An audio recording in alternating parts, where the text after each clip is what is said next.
Right now, I am going to show you how to use the Pet Stain Eraser PowerBrush by Bissell. First, I'm going to go over the machine, then we'll make a little mess here and I will show you how it works in action. So first, going over the machine, it comes with a couple different things here. So the PowerBrush, and then it comes with the Pet Stain tool. It comes with two 8-ounce of their cleaners, and then it comes with the charger. So first, charging it, it does have this little port here. Now it does just have this little plastic flap that pushes out of the way when you push the charger in. So simply push the charger in there, plug it into the wall, leave it charged for at least 4 hours before your first use. So it's all charged up here. On the top here, we've got the power button.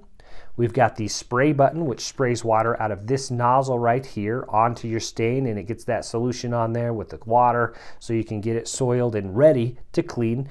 Then you have the agitator button here. You can actually turn this power brush on and off.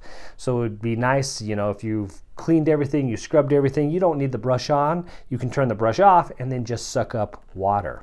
You've got two water reservoirs on the top here. You have your clean water reservoir. Note it just pops out of here. It's got this little nozzle that snaps and clicks into place, but there is no actual release button. And then on the top here, it's got a flap to open it up to put in your water. Now the dirty water reservoir on the bottom here, it does have a press to release button. You press that and it kind of pops off of there very easily. And then here you've got your flap, your rubber flap here, and that is where you're going to empty your dirty water out of. This flap here, it gets pushed out of the way by the machine. These two plastic pieces push this out of the way, and that's where your dirty water is actually going to get sucked up into the machine and then deposited into this reservoir. So what you want to do is, before you use it, make sure that this gasket, this rubber piece here, is securely into place, and then get it back onto your machine here. It does have a little lip here, and then the reservoir has these little ridges. Those just need to line up underneath, and then you can press it. It snaps into place, and then you can see that plastic flap there is pressed out, and it does have a rubber gasket in there to make it nice and airtight. Now on the bottom here, this is how you change the brush. So for this, we are going to be using the PowerBrush, but if you wanted to use your pet stain brush, you simply take it out.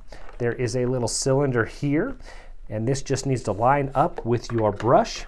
You slide that in, press it down, and then you can put the cover back on to lock it into place. That easy, right? So let's swap it out again here. And then it does have these two little ridges here. They just need to line up underneath, and then it snaps into place. Now on the top here, this is where your water is going to get sucked up through this channel into the machine and then deposited into your dirty water reservoir. It does have a little plastic lip here. All you do is pull that forward and this comes off. Now this is going to be very handy for cleaning the machine after use. So you're going to get dirt, dust, hair, and debris that gets stuck in here, so that's nice that you can take that off, clean everything up. Also, if you get any obstructions, if you suck up something bigger than you thought, or something that just gets jammed in there, you can pull that off to go ahead and clean. Same kind of concept here. It's got this little lip, just needs to go down and around the front of the machine, and then it locks into place there. So let's go ahead and fill up our reservoir here with some solution and water, make a mess, and clean it up. First thing we need to do is fill up our clean water reservoir. It holds just about a cup, but as you can see here on the side, it says formula, and then it's got a dot. So I want to fill it up with water just to where it says formula there. And it's about a cup of water. And then I'm just going to put a little bit of the cleaning solution in it, pretty close to the formula line. Just a good squeeze or two there. So that's the max fill line. If you got a larger mess, you might want to fill it up, but we're talking the difference of maybe a ½ an ounce or something. So that's good. Fill it up to there, and then you just again push it back. It snaps into place. So now for our mess here, we're just going to simulate a mess here. I've just got some apple juice. I'll go ahead and spill that here right on the carpet. There we go. Now for any mess, I never just suck it right up with my vacuum cleaner. I always blot it. So I always want to grab what I can before I even put the carpet cleaner to work. Now I've blotted it here, got what I can. And now let's go ahead and use the carpet cleaner. So the first thing that I want to do is go ahead and turn it on and suck up anything that I can. So we'll turn it on. For this, I'll press the button here to turn off the agitator. Turn off the agitator, and then I'll just suck up what I can. You see some of that apple juice coming up there.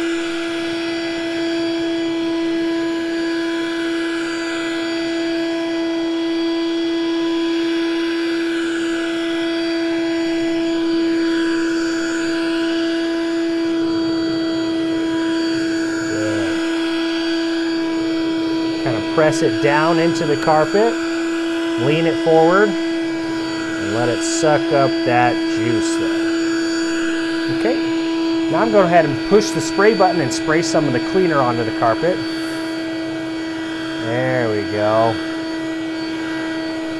Now I'm going to turn the agitator back on. I'm going to scrub it a little bit. I'm going to scrub that cleaner into the carpet, make sure I'm getting up all that sugar and stuff.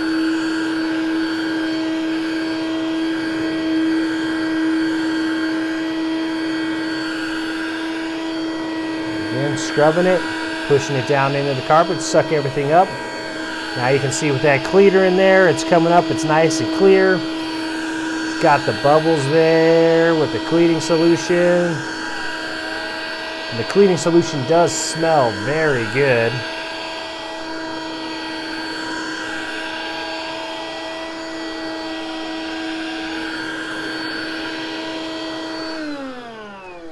You know, and that's the basic principle. So, you know, traditionally I would do this 1 or 2 more times for a total of at least 3 times, going over it and then making sure to suck up everything until it's, you know, very slightly damp to the touch, and then just leave it alone, let it dry. You can even put the towel over it, right? So you would get another clean towel, just set it over the stain, just kind of let everybody know in the household, hey, there's a stain, there's something that I'm working on there, don't step on it and leave it alone.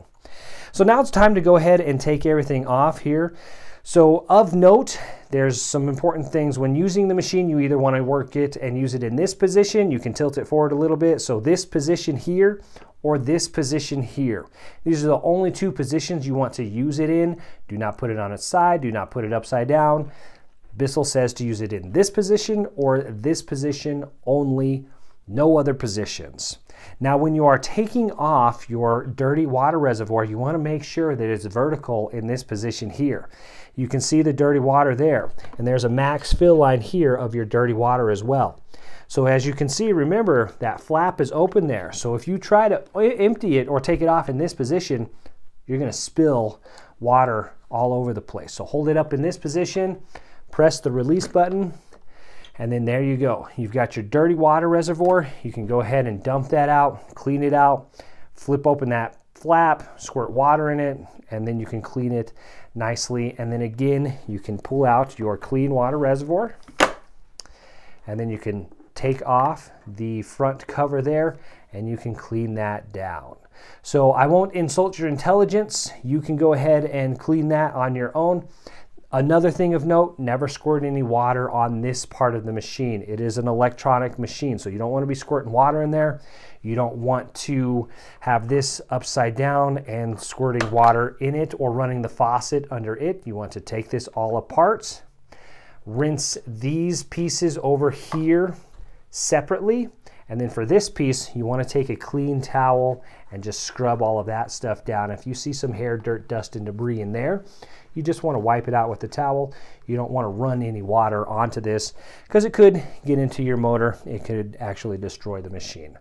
Now, Bissell states that it will work for up to 20 minutes on a full charge. Running it 20 minutes consecutively, it will power on for that long, and I will just charge it after each use for 4 hours overnight, and then it will store, and then after use, I will make sure that it charges for at least 4 hours. That is how to use your Pet Stain Eraser PowerBrush. I will leave a link to it in the description of this video. Please like the video if you found this helpful. That lets me know that you enjoyed this content, so I will continue to make more just like it. If you like DIY around the house, please also consider subscribing to the channel for more content like this. My name is Drew. I'll see you in the next one.